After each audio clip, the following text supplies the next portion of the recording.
welcome back to another episode of Mental Health Mondays. Today I've invited Paige along to the channel to talk to us about what life is like with a mental health condition whilst transitioning into parenthood. Paige is a mum of one and is excited to come on and talk to us about how she has navigated her way through life, becoming a mum for the first time, whilst also suffering with her own mental health conditions. Hey everyone, welcome back to the channel. So today I've got my lovely friend Paige with me. I will now let her introduce herself. So Paige, tell us who you are, your age, and a little bit about yourself. Yeah, of course. I'm Paige. I work in marketing up London. I'm 29 this year. I'm aging myself. I'm currently 28, and I am a mum of one. Lovely. So today Paige has come onto the channel to talk to us about living with a mental health condition, but also talking about it from a mum's point of view. So that transition from just kind of dealing with life on your own with our naughty brains and then adding a now toddler into the mix. So let's kick it right off. How old were you when you kind of first started noticing symptoms? I was probably in my teenage years when I started noticing, I would call it like the dark cloud. And I noticed that I had like thoughts that wasn't kind of normal or were a bit more intrusive. And I didn't understand at that time. It correlated with my granddad's passing when I was 14. And from there, I kind of started to kind of go, okay, this isn't normal. And I'd had dark thoughts prior to this, actually, at quite a young age, but I'd always put them to like a kind of imagination. I'm young, it's my form of imagination. But the way I kind of started actually understanding it more and understanding that there is such a thing called mental health, even though it wasn't talked about half then, was around kind of the teenage years. But it was a weird time, actually. Yeah, I can imagine. So what category do you kind of put yourself in? Depression, anxiety, something else?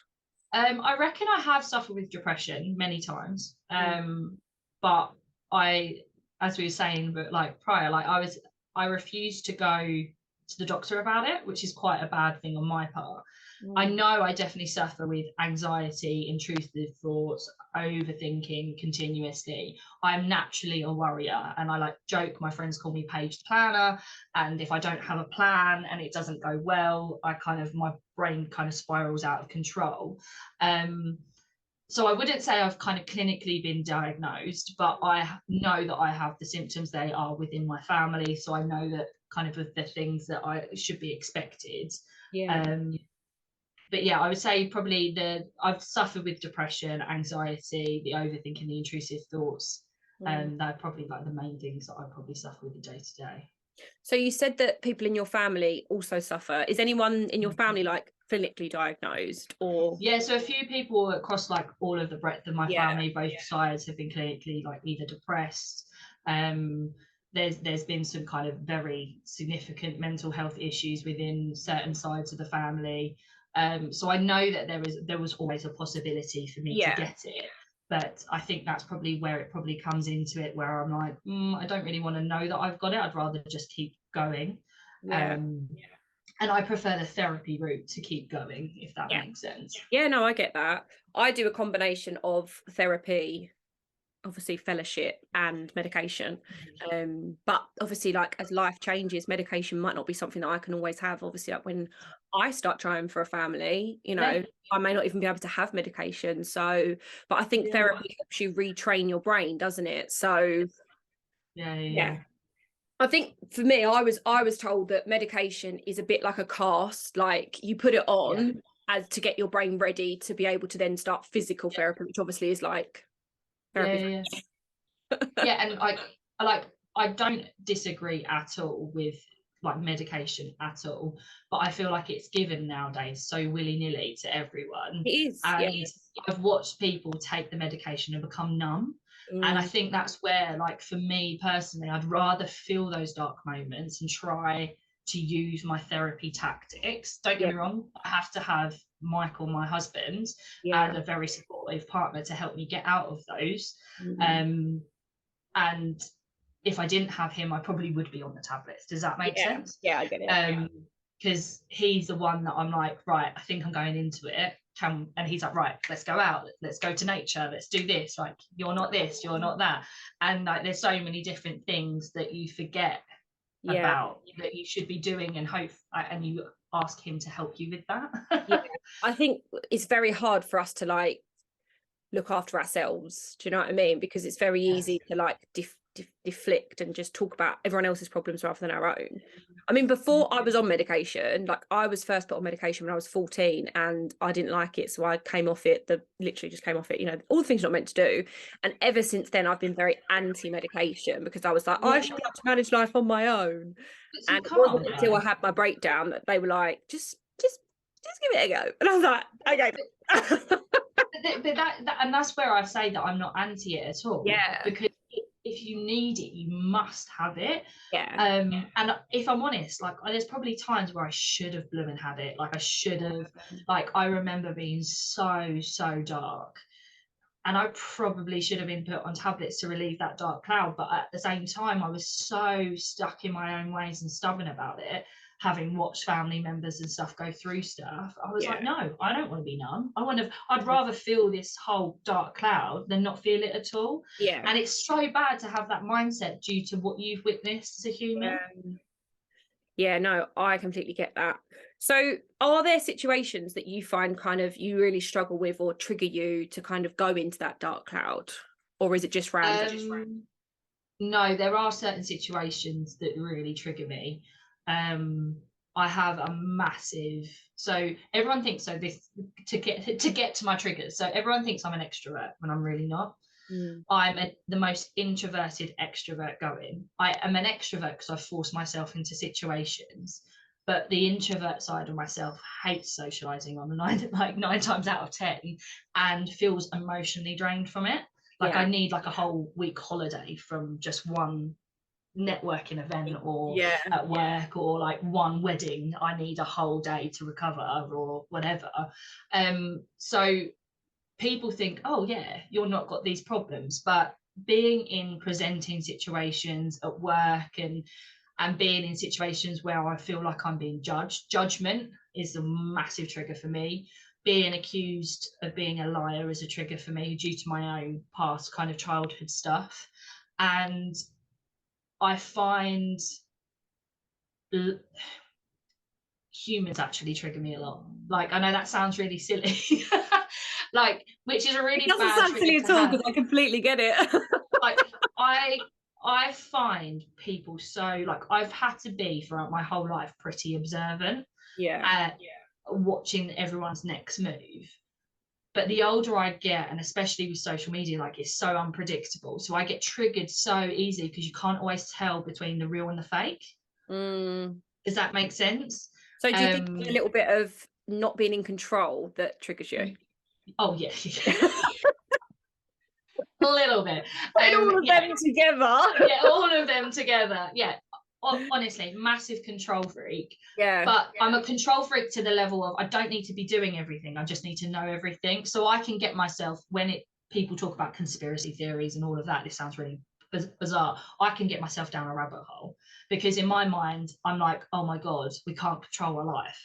And it's like things like that. Looked like during lockdown was a massive trigger for me because I was like, when are we getting our lives back? Oh my God, I can't go on holiday. Oh my goodness, I can't do this. And like I get a massive kind of trigger about kind of behaviors of people. Like if they're not true, I get a massive gut feeling and a red alert, and that triggers me no end to kind of spiral out of control. Hormones trigger me as well. I get like I've got naturally a hormone imbalance. So if my hormones drop, that can sometimes trigger the anxiety, sometimes depression, and sometimes the I can't cope situation. With your hormones, is that more able for you like to predict? Because obviously I presume it's to do with like your cycle and stuff like that, or is it just like if you don't eat certain things, like if I eat fatty foods continuously, I feel sluggish and really bad. So like that then triggers my mental stability. And I love my daughter, but she can be triggering as well because I'm having to relearn parenting to some extent of how I want to parent her isn't necessarily how I was parented. And that in itself is triggering because you're trying to be the best mum and then you kind of can't but at the same time, motherhood, which I know we're going to go on to later, like it's so 24/7 that you don't have a break from it. So then that in itself is triggering again. Does that make sense? Like, so there's a lot of triggers. But you're constantly trying to better yourself, but not allowing yourself the respite to reflect. Yeah, basically. Okay. Which I think is one of probably the hardest things in motherhood when you are suffering with things like mental health and stuff. Yeah. So what does a bad day look like you? It's funny, you call it the dark cloud, so do I. I'll ring my mum and be like, the dark cloud's back. It's upon us. It's upon us. Yeah, literally. It's mad what people call it, because some people call it all types of stuff. I would say a bad day looks for me the last time I had the worst day, fortunately was quite about a year ago now.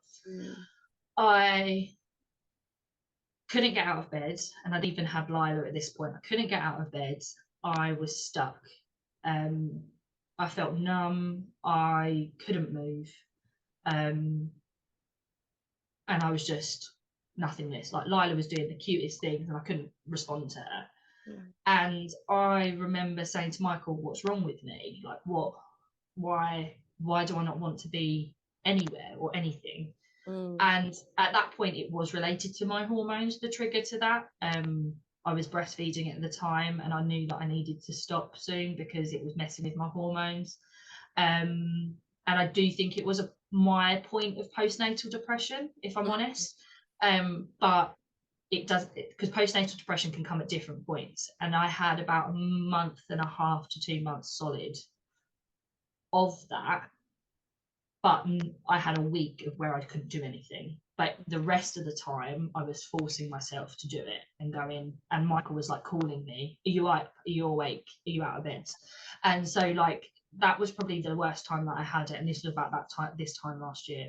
Yeah, that is literally one of my biggest fears. Like, I cannot wait to start a family, but like, because I've suffered with my mental health since I was 11, like the thought of getting postnatal depression like does scare me. So like, was you worried about that before you decided to start a family? Yeah, but I was worried about it because people told me that I'd get it from family members.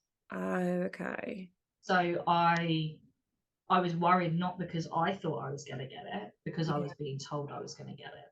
Yeah. Because I was this is a trigger in all itself. I was being told of someone that I wasn't.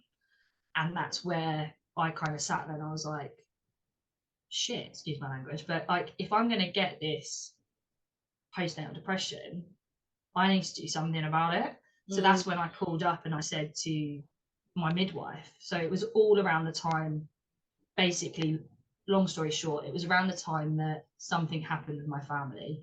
And considering I had gone through 2 losses prior to Lila, I sat there and I said to myself, I don't want this child. I was like, I don't want it. I was like, it had got to the point where things had got so bad, and it was March 2021. And I sat there and I was like, I don't want this child that I've been crying for forever. And I sat there with my midwife and I was like, I'm done. I was like, I'm mentally done. And she was like, well, in pregnancy, which I didn't realise, you can get fast tracked because it's so common in the whole of your pregnancy and in the year up to your child's first birthday, you can get fast tracked help, which I never knew of. And I was like, what? You don't have to pay for it. I can't afford it. Like, and that was my comments to the midwife. I was like, I can't afford, because I'd paid for therapy prior to this because I didn't want it on my records. I didn't want it on this. I was like panicking. And I was like, what? I can just get help. She was like, yeah. Within literally a week, I had someone on the phone to me talking. I know, and it's so unheard of in the NHS, but it's so common in pregnant women and women who have just given birth. And I sat there and I spoke to them on the phone. They immediately said to me, you need CBT. There's no way you don't, because my core belief system and what I thought of myself versus the parent I wanted to be was too far apart. And I had the most intense during my 2nd and 3rd trimester in CBT therapy that I continued until Lila was about 2 months old. Oh, it was breathtaking for me. It was like a weight lifted off my shoulders. The core belief system changed. And I kept saying to her, I've been told I'm going to get postnatal depression. And she was like, just because you've suffered with illnesses before doesn't mean you're going to get it. And I went, what? She was like, no. And she went, we never know who's going to get postnatal depression. Because it's not necessarily linked, is it? Like, no, it's not. It's basically linked to the baby that you have. You could have it could be linked to, like, you could have the most perfect baby and not feel it because they sleep through the night, they tick all the boxes. But then you could have the perfect baby, but actually mentally you just can't deal with motherhood. You could have, I don't know, your support network isn't what you think when you've had a baby, your hormones, your healing, your birth trauma. Like, there's so many things that correlate with postnatal depression that they obviously can't put the finger on. But I was watching a podcast the other day from like one of these mother groups, and they call it the baby blues rather than postnatal depression, which I find, and it's exactly what they said on the podcast, that I find is quite, it makes it fluffy when it's not. Yeah, because I suppose as well, like, part of becoming a mother is grieving for the girl that you was, you know, as much as we are women. I feel like until you become a mum, I presume there's a shift, right? Yeah, 100%. And you know what? Like, I loved the shift personally. Yeah. Because I have so much to thank for my daughter. She gave me, so all the core belief stuff that I went through with my CBT, I went into my start of parenthood feeling really powerful, thanks to my therapist. And then when Lila came, she wasn't the worst baby in the world. She did the typical baby stuff, but we didn't really have many problems, which I'm so thankful for, because I think I could have got it quicker. But she gave me such a different perspective on life that I knew that I needed to always keep my mental health strong, because I had this dependent. And I think that's where sometimes mums can get so burnt out, and dads too, but mums mostly, for 90% of the time, can get so burnt out because you feel this pressure for everything to be amazing and perfect, and to try and give the best life, which obviously everyone wants for their child. But mum guilt and mum pressures that you put on yourself is just phenomenal. Like, that's the side of it that I never realised was so heavy. Yeah, because you're a working mum as well, aren't you? So you made that decision to go back to work after your maternity leave. How was that? Well, it's not easy to be a stay-at-home mum in this financial world. No. I personally couldn't be a stay-at-home mum. I thought I could when I first had Lila. I was like, this is amazing. I get to watch my Netflix programs and hold a child and la la la la la. Because newborns just sleep for the first few months. You're like, this is great. I'm just going to lay here. But I couldn't do it. After like 6 months of Lila, I adore that human so much, but I become a shell of myself. And it's going back to what you said, like, you lose a part of yourself. And I sat there and I said to myself, if I want to be the best mum that I can, I need to have Paige time. And in order to get that in the non-conventional way, because normally your time being a non-parent would be, I'm just going to go out, or I'm just going to go to this, or I might treat myself to this, or I'm going to go and get retail therapy. Whereas my time was like, I want to use my brain again. And to really, and that's not saying that stay-at-home mums don't use their brain at all, but I wanted to feel fulfilled, not just by being a mother. It's having something for you, isn't it? Like, as long as you put your heart and soul into it, in theory, it should be pretty plain sailing at work. You know, obviously work isn't plain sailing ever, but do you know what I mean? Whereas with a child, every single day is different. You know, one day they could be really happy and healthy, the next day they could be teething, and you've got a completely different baby. So exactly. And so it is hard being a working mum, because Lila this week has been up twice throughout the night, teething, coughing, spluttering, because teething does that, and you've still got to work. But the one thing I can honestly say from a working mum perspective, sending Lila to nursery knowing the skills and the socialisation that she's learning takes away that guilt a little bit more, but also allows me those 3 days a week that I have with her, because I work 4 days, and then the evenings I have with her because she's starting to go to bed later.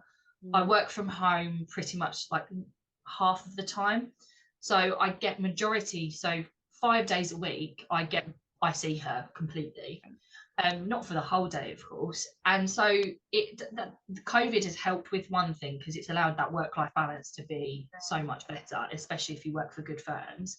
But I don't feel bad about it anymore, because she's getting a better mum.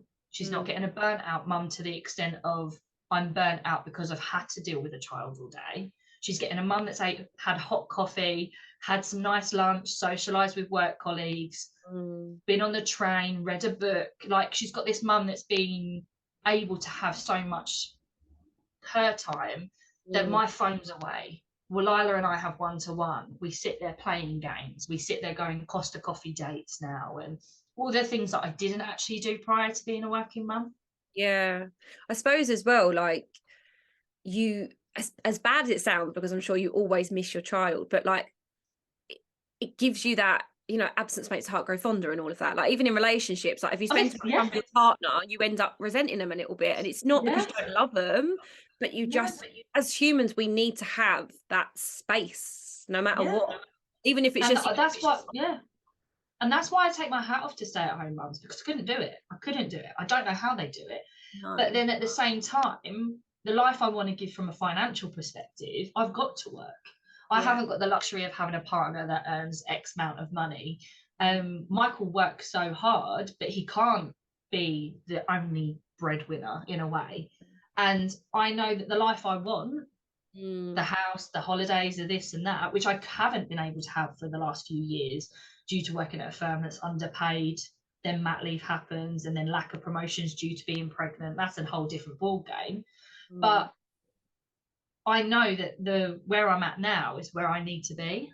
And Lila will only hopefully see that, because I won't always put my work in front of her. We'll see that as a role model for her to grow up to say she can, to some extent, have it all. I'm not saying I'm perfect, but I try and have what I can. I think as well, like you say, it's like growing up, both my parents always worked, but my mum always worked school hours. So like she was always there to pick us up, drop us off. And, realistically, when a child's at school, it must be quite lonely being a stay-at-home mum if all you're doing is dropping them off, waiting for them to need picking up again. Like, a few of my family members are stay-at-home mums, and they always say how difficult it is, but because of the way that their children have like different ages and stuff, they've just not had a gap to be able to go back to work. So no, I definitely think, I mean, again, financially me and Danny would have to, but I think it's more than money. Like you say, it's making sure that you don't lose your identity as a person, because eventually that child, as much as we don't want to rush their age away, once they become a teenager, they're not going to crap whether you're at home or not. No, they're not. And you know what, Michael and I read this thing once, and we were like, oh, right in the feels. We only have 18 summers with them. Oh my God. And when you put it like that, I get why people become stay-at-home mums, because you only have 18 summers with them. But then at the same time, I want those 18 summers. When I was pregnant, I spoke to lots of family members. I was like, give me all of your tips, and I'll take what I can from that. And the one that stuck out to me was that her children remember only the holidays that they had, not her working. Yeah. And I remember hearing that from them, and I was like, oh my God, yeah, because naturally you always remember the good rather than the bad. Oh, Luna's joining in. Come and have a girly chat. She can hear my voice. You can hear your voice. Like, I recognise that voice. Hello, my darling.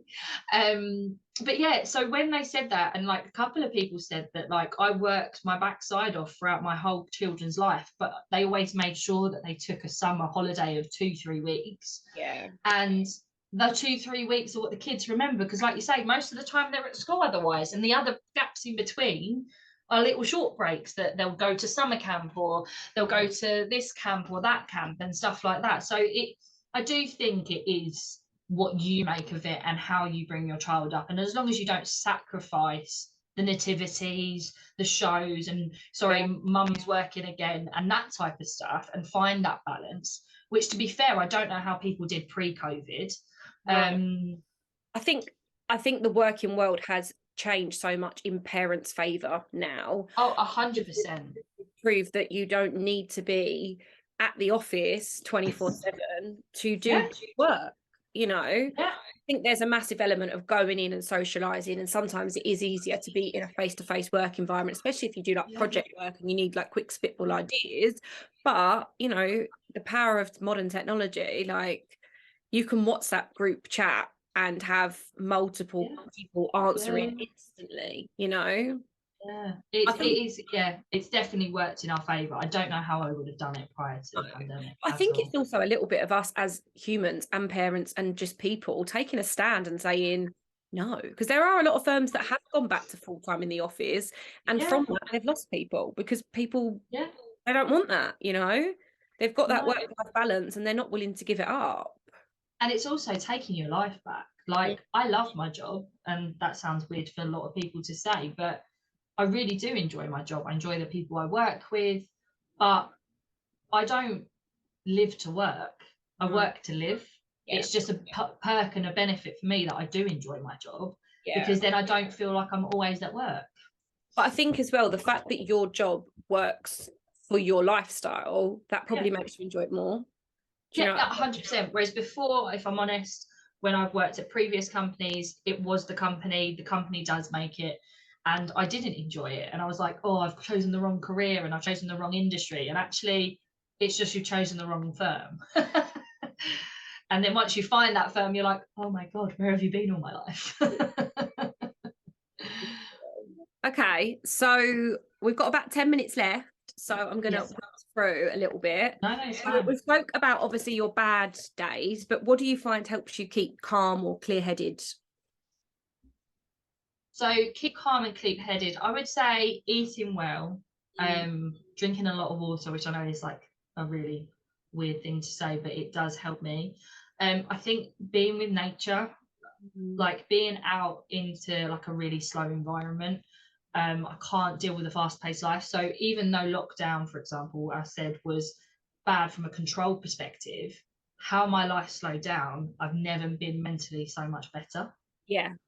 Because I was like, oh, I don't have the diary back to back and things like that. And I'm currently, my kind of New Year's resolution for the year is mellow, like that's my word, but my New Year's resolution is to slowly live or intentionally live.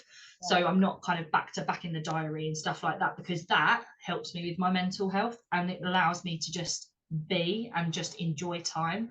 But I would say those are the things that keep me going. And exercise, which I'm starting to add back into my routine because I got so bad at that when having Lila. Yeah, that's on my list of things that I need to do as well. I'm going swimming. I'm not doing that gym malark anymore. I'm not. I mean, we're paying for a gym membership, but my key card has collected a lot of dust. It's always the way. Don't. What do you wish you could tell your younger self? Oh, a little bit deep. Yeah, that is a deep one. That's a really big one for me. That she doesn't have to grow up before her time. She doesn't have to parent herself. Yeah. That she will find role models within life. And that, oh God, it's choked me up. And that one day she'll set the, oh God, that really tricked me. One day, sorry. No, it's absolutely fine. One day she will set the boundaries and live the life that she knows she's always needed. Didn't expect that from that question, and I knew that question was coming as well. Okay, you've got this. So the final question is, what do you hope for your older self? That she lives a life of just, although she is Paige the planner, she lives a life of being free and starts to self-love a bit more, and her inner voice starts to really improve, and she just lives life without worrying about the external factors that she can't change or control. So the main takeaway I've got is that me and you both are control freaks, and this is so well. little bit. I've heard the best people are. We get stuff done. Yeah, even if we can't. We hit our goals. We hit our goals. Yeah. Well, it's been amazing to talk to you and kind of hear life from a mum's perspective, and you know that it is possible to live the good and the bad and with a baby, and that it's lovely to hear how much you prioritize the balance that you require, you know, despite, I think a lot of people when they become parents can fall into that trap of just like giving up their whole soul to the child, thinking that that's what is best for everyone. And I completely understand how you would feel that way, but you know, you're kind of living proof that it's okay to be a little bit selfish, because the selfishness of yourself actually is better for your child and probably your husband as well. 100%, and it is so true. Like there's things that Michael and I do now. We don't necessarily do so much stuff jointly, but we have socialized outside of Lila and the family, because we don't have alone time as much anymore. But the one thing I can say, the social life aspect bring us back to the family even more and make us love our family and not need that one-on-one time as much anymore.